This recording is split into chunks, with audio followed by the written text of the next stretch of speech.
Welcome to another edition of the Rap Soul Podcast. I am your boy 12 Kyle. I want to thank you all for tuning in as you do each and every week. Again, this is the Rap Soul Podcast. This is the intersection where we have discussion about music and artists from the 80s, the 90s, and the 2000s when it comes to rap, hip hop, soul, and R&B.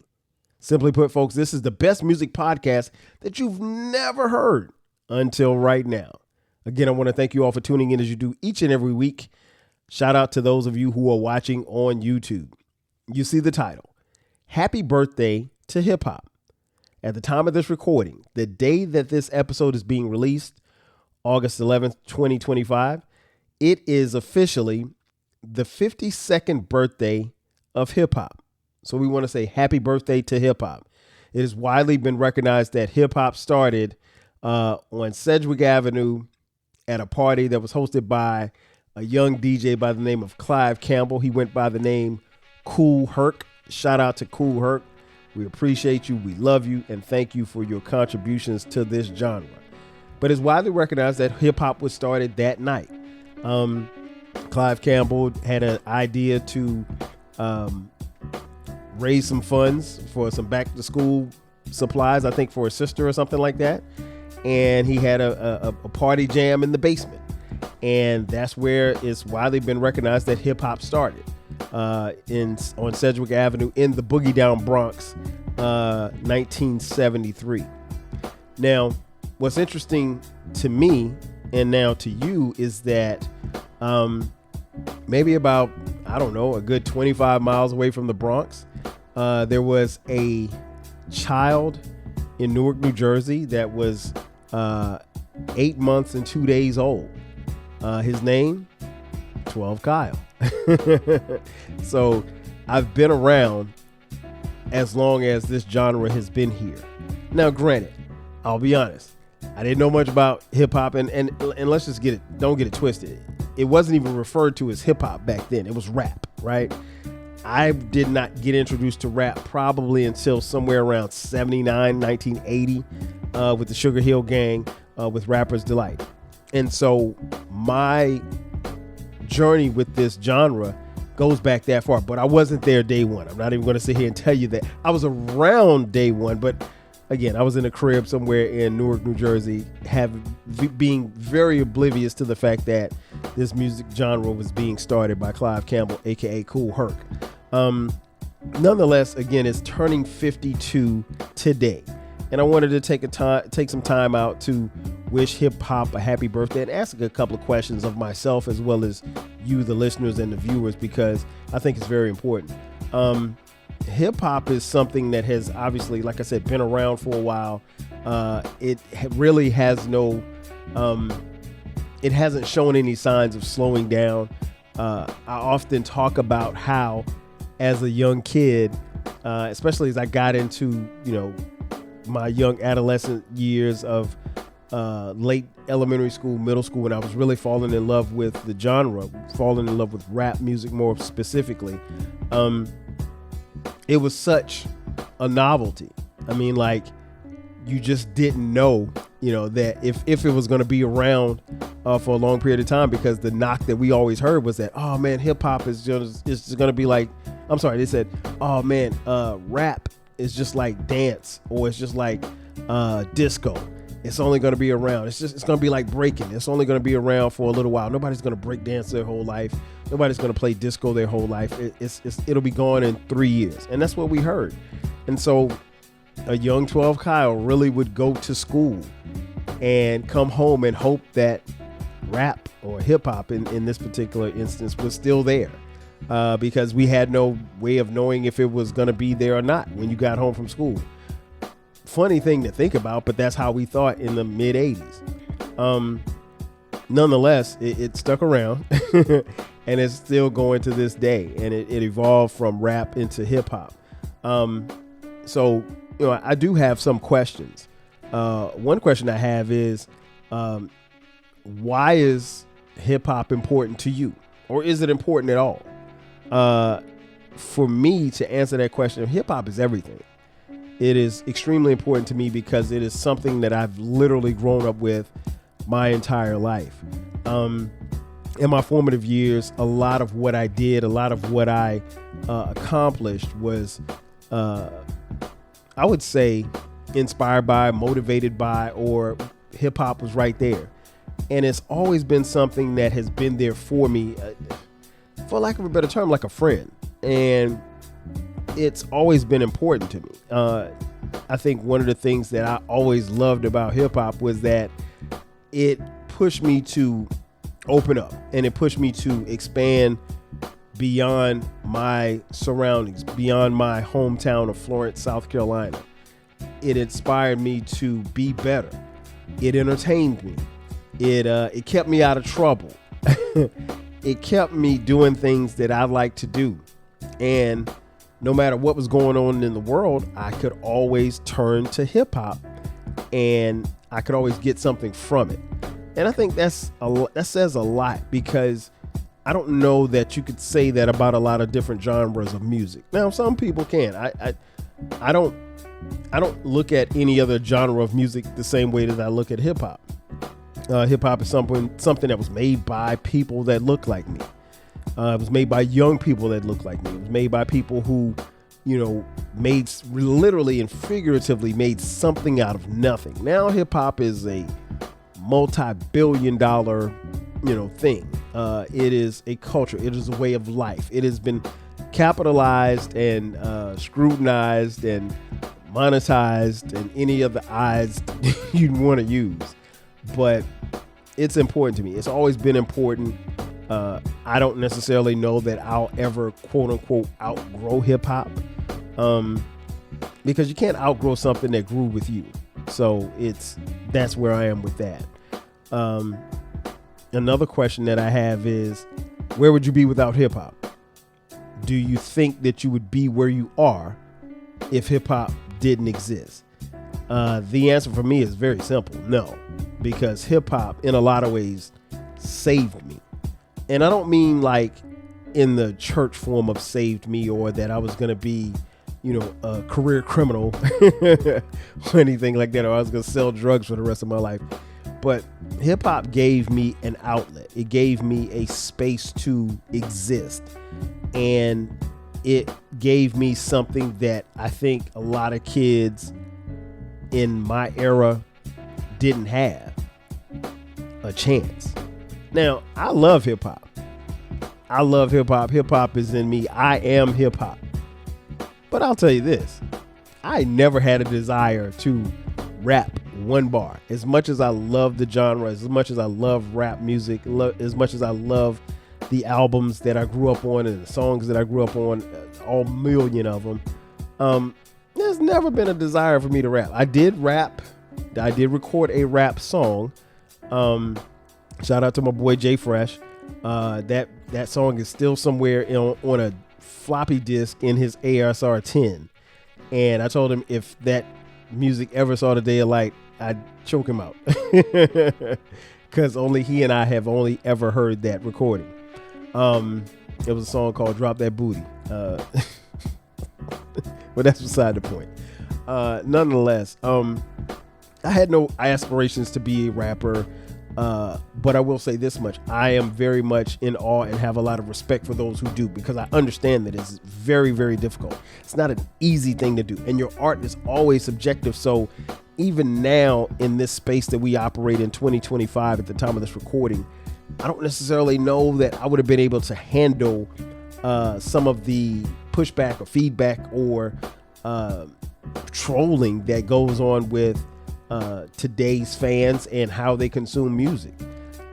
It's different than it was when I was growing up, but I mean, that was a long time ago, and we didn't have social media.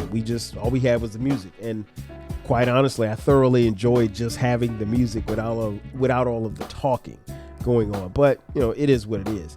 But nonetheless, I can't tell you where I would be without hip hop. Hip hop literally saved me. More specifically, as a kid who was into the music and really relished in, being around people, like-minded people who love the genre of music, it made sense for me. It spoke to me.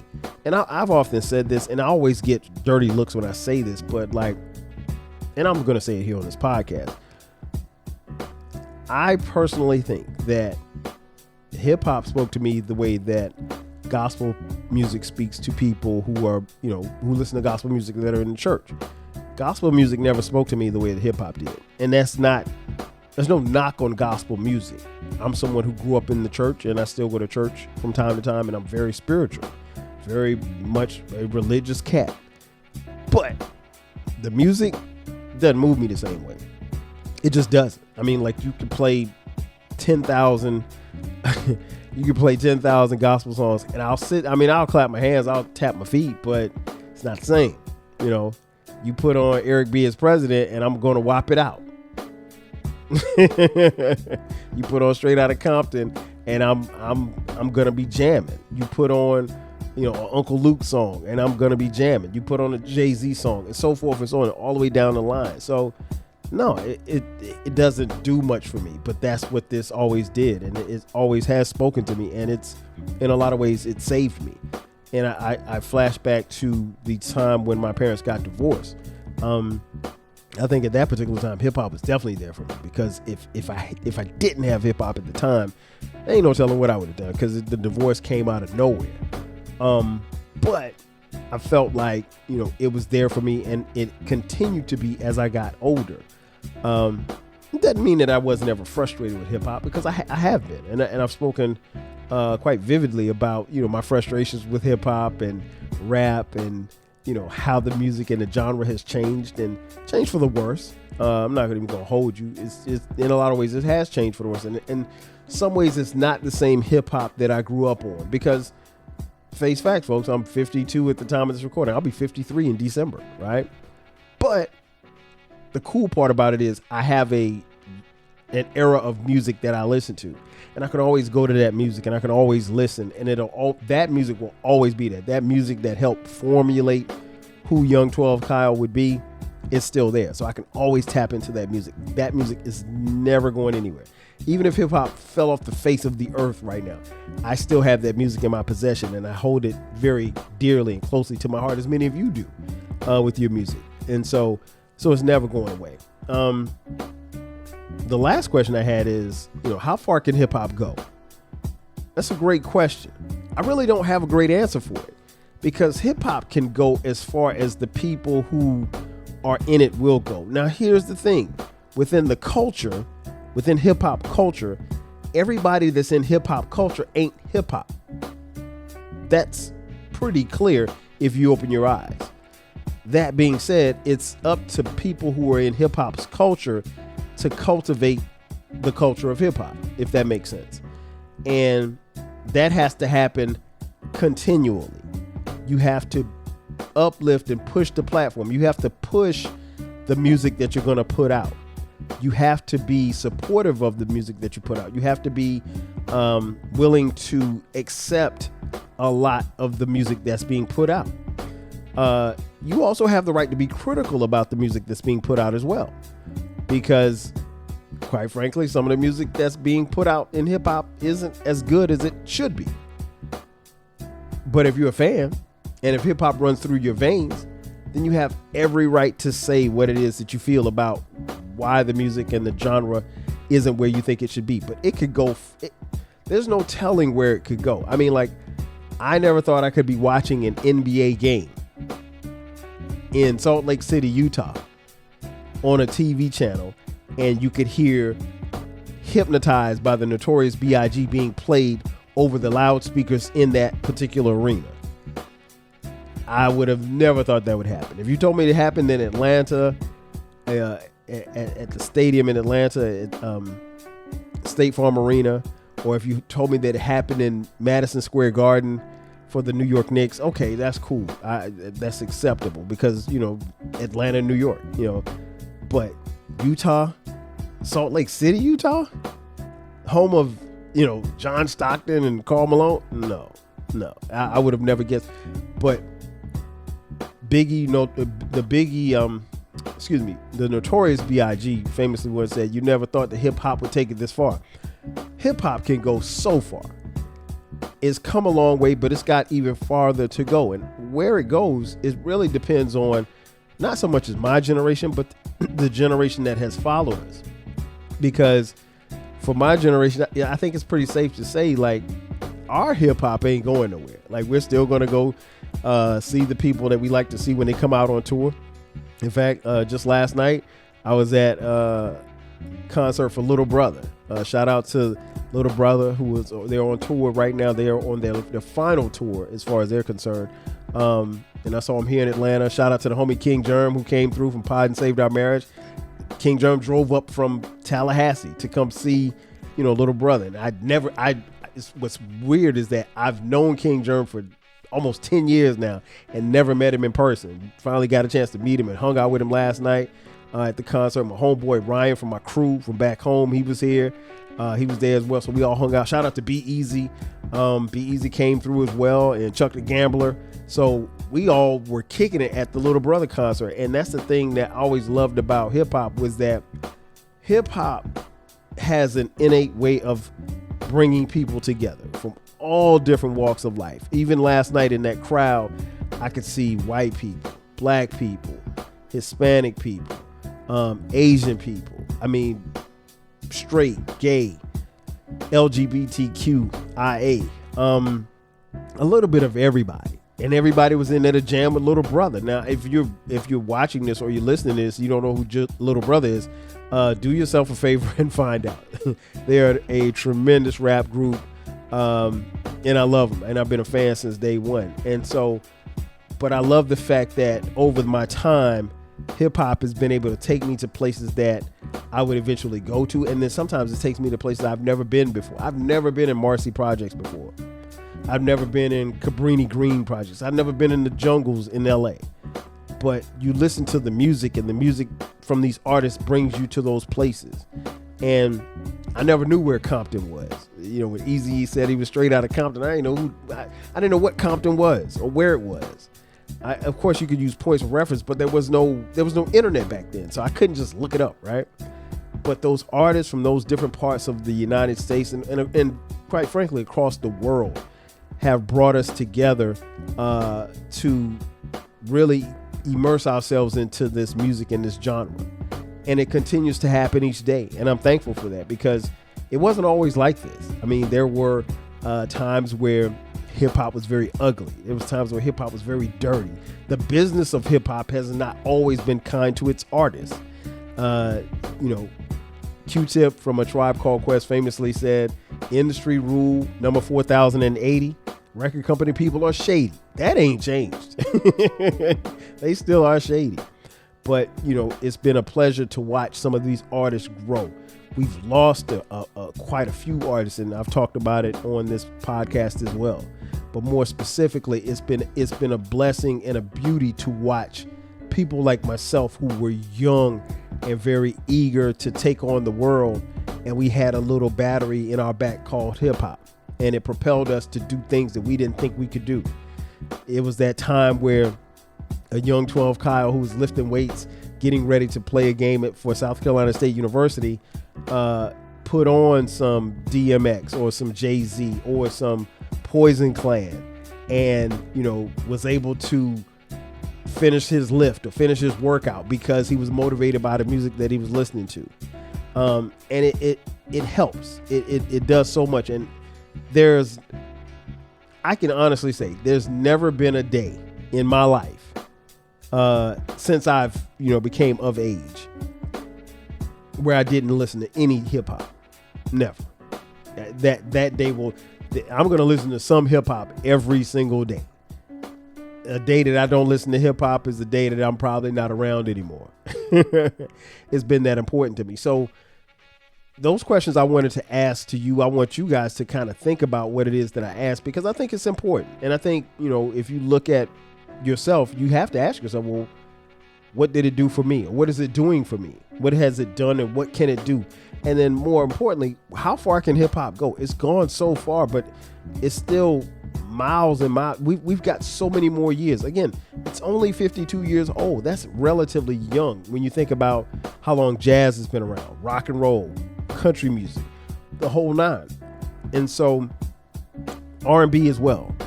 So what I want to challenge you is to, enjoy this music, enjoy the genre, enjoy the people that's in it. And I know that's not easy to do because, you know, sometimes it's hard with people in hip hop because you could love hip hop and just hate the people in it. But I think ultimately what we want to do as fans is hold on to something that's ours. And I get it, because as much as hip hop is globally, it still belongs to me. It belongs to Clive Campbell, Kool Herc. It belongs to Run DMC. It belongs to Jay-Z. It belongs to MC Lyte. It belongs to NWA. It belongs to Salt and Pepper. It belongs to Luke and the 2 Live Crew. It belongs to LL Cool J. It belongs to Public Enemy. It belongs to, you know, Kendrick Lamar. It belongs to Nipsey Hussle. It belongs to any and everybody that you can think of. It belongs to Little Brother. It belongs to Outkast. It belongs to A Tribe Called Quest, De La Soul. I could keep going on and on and on. Ultimately, hip hop belongs to us. And as we celebrate hip hop's birthday, my challenge to you is to appreciate it, take care of it, love it, live it, and don't let it die. Because it's always been here for us, and we want to keep that going for as long as we're here. That's going to do it for me, ladies and gentlemen. Thank you for checking out this edition of the Rap Soul Podcast. If you're watching on YouTube, thank you for watching and subscribing. Share this with a friend. Like and share it with a friend. Also, we have the flagship station. Don't forget about that. It's called the 12 Kyle Podcast. We drop new episodes all across every DSP as well as YouTube on Thursdays and Sundays. The Rap Soul Podcast drops every Monday and every Friday. If you want to hit us up on social media, 12 Kyle, Rap Soul Podcast across the board. Also, we have merch for the 12 Kyle Podcast. We have merch. Just go to the 12 Kyle Podcast page, click the merch link, and you can buy 12 Kyle Podcast t-shirts, hoodies, as well as coffee mugs. We got it for the low. Again, folks, this is the Rap Soul Podcast, the place where we have intersection and discussions about rap, soul, hip hop, and R&B from the 80s, 90s, and the 2000s. Folks, that's going to do it for me. I am your boy 12 Kyle. I'll catch you guys next time. 5,000. Yeah.